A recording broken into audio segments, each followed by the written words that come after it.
संस्थापकं वीरं कृष्णं वन्दे जगद्गुरुम्।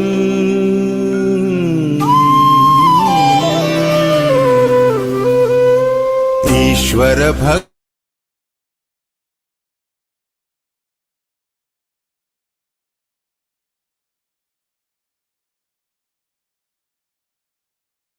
नारायण हरि नारायण हरि नारायण हरि बोल। नारायण हरि नारायण हरि नारायण हरि बोल। नारायण हरि नारायण हरि नारायण हरि बोल। नारायण हरि नारायण हरि नारायण हरि बोल। नारायण हरि नारायण हरि नारायण हरि बोल। नारायण हरि नारायण हरि नारायण हरि बोल। नारायण हरि नारायण हरि नारायण हरि बोल। नारायण हरि नारायण हरि नारायण हरि बोल। नारायण हरि नारायण हरि नारायण हरि बोल। नारायण हरि नारायण हरि नारायण हरि बोल। नारायण हरि नारायण हरि नारायण हरि बोल। नारायण हरि नारायण हरि नारायण हरि बोल। नारायण हरि नारायण हरि नारायण हरि बोल।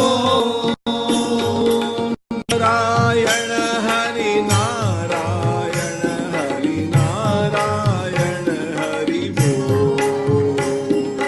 नारायण हरि नारायण हरि नारायण हरि बोल।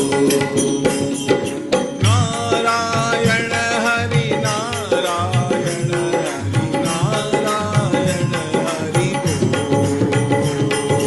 नारायण हरि नारायण हरि नारायण हरि बोल। नारायण हरि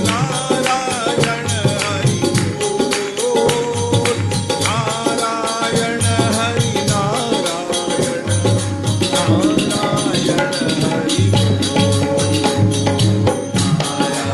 हरि बोल।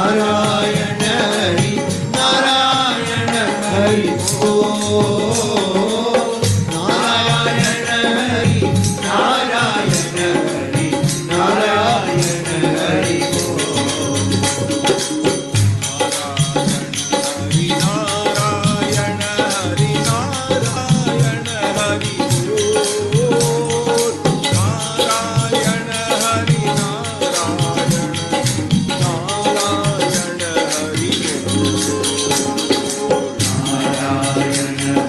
नारायण हरि नारायण हरि बोल। नारायण हरि नारायण हरि नारायण हरि बोल। नारायण हरि नारायण हरि नारायण हरि बोल। नारायण हरि नारायण हरि नारायण हरि बोल।